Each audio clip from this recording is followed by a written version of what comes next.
Welcome to ShopTalk with veteran volume photographers Jeff Gump and Eric Miller, the podcast where volume photography gets real. Your hosts are influencers and photography experts. Plus, they are real working photographers out on the front lines every day. Whether you're photographing schools, youth sports, seniors, or events, you'll get straight shooting conversations, pro tips, gear talk, and no fluff insights from the trenches of the volume photography grind. This podcast is sponsored by Now Candid and Candid Color Systems, a professional photo lab and software company offering high-quality printing and powerful photography workflow tools to streamline every step of volume photography. Let's get to it. Our guest today is Rodney Getz. Rodney's out of the Springfield, Ohio area, has been a friend to Speaking Volume for many years, as well as my friend and Eric's friend. Yep. And who better to bring on today than a veteran firefighter turned photographer? There you go. But he's a Kansas City Chiefs fan, so I don't know. Yeah, that's what he says. I see it in the background there. All right, Rodney, we got a couple questions for you. How you doing today, first off? Doing good. Doing All good. right. Excited to be here. All right, so the first question will be, how did you get started and why did you get started? Was this something you just decided to do? Did you retire from firefighting? Give us an idea of why you started doing this. We started our business basically because I was working the fire division, and I'm gonna zoom in. we have 2 days off. I work for 24 hours, have 48 hours off, and I needed something to do. I enjoyed photography. I did it a little bit when I was younger, and thought, what better way to make a little bit of money than do something you love? So we dabbled in photography a little bit, and what turned into a hobby became a second career. Yeah, and I met you, 10 years ago? Yeah, probably 10 years ago, yeah. Sitting on a slot machine, and it was at SPAC, and you walked up, and we started chatting, and been hanging out since then, 10 years ago. Yeah. Crazy. All right, next question. Give us an idea of about how many schools or leagues that you currently photograph. And I know that you do stuff outside of your general area. Do you also travel, or is you just kind of contained to your area there in Springfield?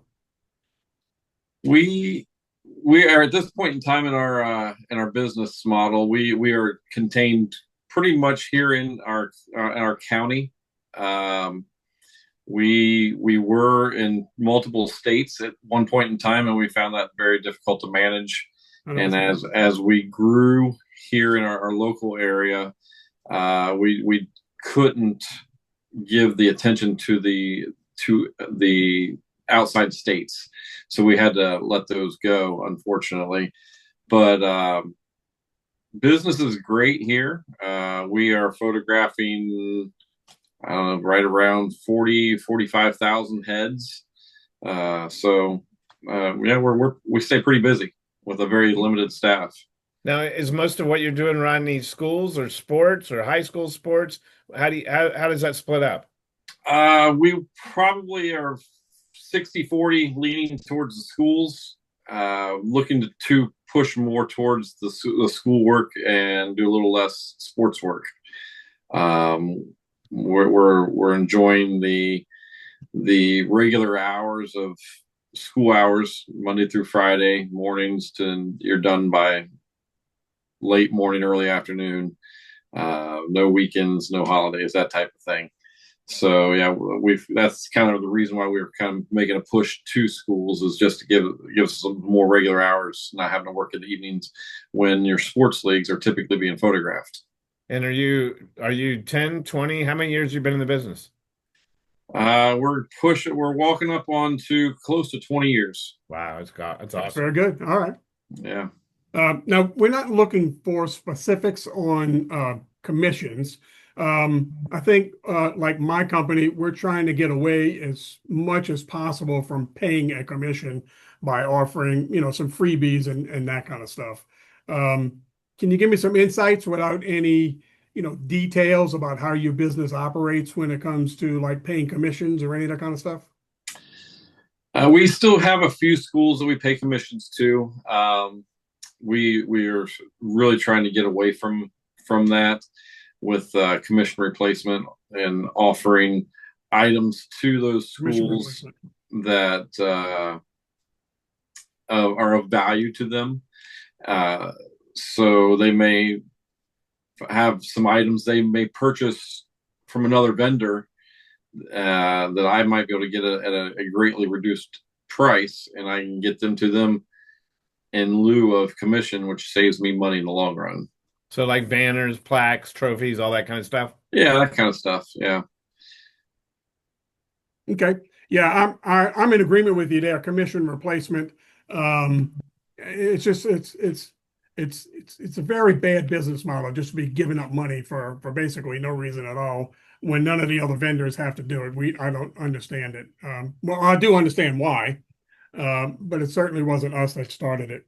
But Eric, one of the problems is when you give back money or a percentage, the joke's always been a percentage of what? Right. I mean, do you take off your payroll? Do you take off your sales tax? All these everybody's got different business models. So unfortunately, LT and some of those big companies started this, and we're just having to play their game until eventually the replacement comes in and nobody wants commission. Yeah. So what we've done is as we book new schools or new leagues, we don't even talk about commissions. We'll tell them we'll give them a couple of free banners or we'll do something, for them for free kind of thing. We don't even bring up commissions. As a matter of fact, some of our poorer performing schools, we make them pay us now. Because if I can't average $10, $12, $15 per student, then I'm not making any money. And selling them IDs. I know there's some photographers around the country that can't sell IDs because the school does that internally. But we do pretty good money on school IDs. So we just give them to them a little cheaper and we don't have to give away any commission, which is big for us. Are you doing school IDs, Rodney? We are. Every school that we work with gets IDs. And are you doing those yourself, or is your lab doing those for you? Our lab does them for us. Gotcha. Yes. Okay. Let's talk about organizing your picture days. Give me an idea how you would typically set up a picture day with photographers. Do you have tablets, cameras? Do you use QR codes? Give me an idea how you typically set up a school picture day, let's say. A typical school picture day for us probably would be 5 camera stations side by side, and we photograph tethered to a tablet, and each student would get a QR code on a little card, and those students would walk up to the photographer, hand them their card. We would scan them into the system, take their picture, and hand them the card back, and they take that home to the parents. And within minutes of photographing those students, those pictures are going out to parents for them to view and order. Gotcha. And is this the View First system? Yes. Okay. Yes, View First system for Candid. Yeah, 100%. That's all we use is Candid. They have 2 platforms, the regular platform, and then they have the Now Candid platform, which we're going to be talking about on a different podcast. It's really come a long way. All right, let's see. Speaking of Candid Color Systems, you are a lab customer of Candid, correct? I am. Give us some ideas, again, not giving anything away, of what was y'all's decision, without naming any other companies, to switch to Candid? I think that what really sold us was the ability to have such an easy photo day, and the constant innovation that they're showing. They're always looking to upgrade something. They're always looking to bring something new out, and they're out they're just not staying stagnant. Yeah. And so I think that's what we've watched them for years before we made the switch. And switch is hard. No matter who you're coming from, no matter who you're going to, it's not an easy thing. And so when we did it, it wasn't just something we took lightly. We did a lot of research, watched what they had to offer, watched what they came from to where they're at now. And I think the innovation in the lab is what really drew us to them, is they're not afraid to try things and make things up as they go. Yeah. Now, would you have, one of the things a lot of photographers understand is how important it is to go to our industry trade shows, and see all the different vendors and, be able to see how the different things work. Would you say that was probably how you found out about them from the beginning and, following them that way? Oh, without question. Yeah. Going to the trade shows is crucial, especially as you get bigger. As your business grows, you need to be able to go and talk to these businesses in person, sit down and actually ask questions, get some details of where they're coming from, what your needs are, explain your needs to them, and actually build a relationship. And I think that the relationship part of of this is so important. And not going to the trade show. If you don't go to the trade shows, you're not going to be able to build that relationship. Do you have a couple trade shows you would recommend for those who haven't decided to go to any yet? Yeah.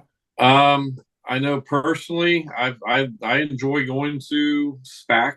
I enjoy going to Sync. I've Imaging USA. SPOA is out there. So if they could only go to one a year because, the budget and so forth, which one would you send them? Wow. Budget friendly. You put me on the spot. Budget friendly. It's going to probably be a toss up between Imaging USA and SPAC. Really based on which one will be closer to you, to where you're living at. SPAC being on the West Coast and Imaging USA generally being on the East Coast. Either one are going to service all volume photographers. Yeah, but I think once you make the commitment and you go to one, or if you're lucky you get to go to two, once you come home from going to one of these trade shows or one of these conventions that have trade shows, you will go for the rest of your career because of what you're going to bring home. Yeah. Just the networking opportunities. I learned more probably outside of the classroom, just sitting in the hallways, talking to other photographers like us. Just the networking is really worth the money. Plus, you're investing in your business. All the ideas that we have right now, we came from networking at these shows. Now, Rodney, you work together with your wife in your home base of business. How difficult was it, or has she been there from day one as far as doing a husband-wife type business? It has its good sides and bad sides to working with your spouse. But I don't think that I could do the business without her here. I mean, she is the backbone of the business. She may not be at all the photo shoots. She may not be out in the public's eye, but she is definitely back here in the office taking care of the things on the backside. And that's probably more important or just as important as going out there and pushing the button on the camera. Yeah, I agree. And she's very smart.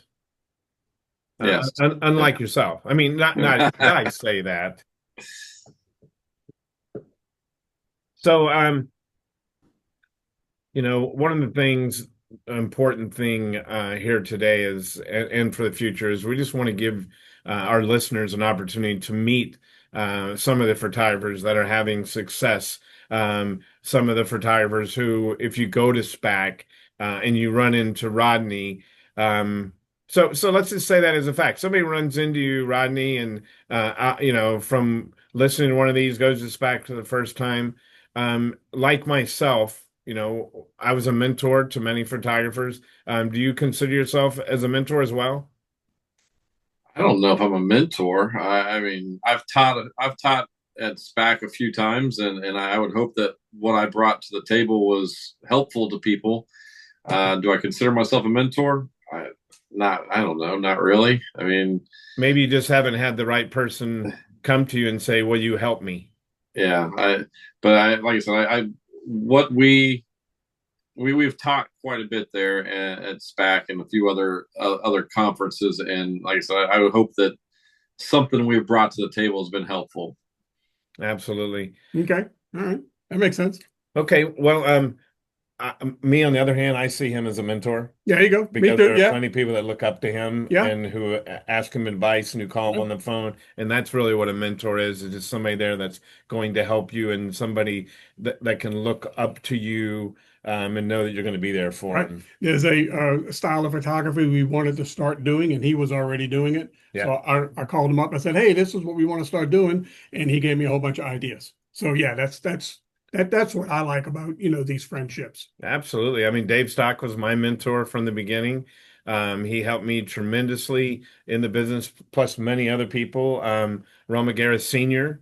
Helped me, and a lot of people have over the years. So that's why I think with you and I, we like to give back to people. Yeah, 100%. So Rodney, we appreciate you coming on and giving us a little insight. Maybe some people that don't know you. Rodney also was a firefighter prior to in the beginning of his career, and then he did this and photography at the same time. So we appreciate all your service that you gave to your local community. 100%, yeah. And Rodney, I think we'll see you at SPAC next year, and hopefully somebody that's listening today will recognize you and come up and say hello to you. So I think at this point now, we appreciate you coming on. We miss Shiloh today. We're huge fans of hers as well. And until next time, this is ShopTalk and Jeff Gump and Eric Miller. And we'll see you on the next episode. Thank you. This episode is brought to you by Candid Color Systems and Now Candid. Trusted photo lab and software solutions built specifically for volume photographers. From capture to delivery, they power every step of your workflow.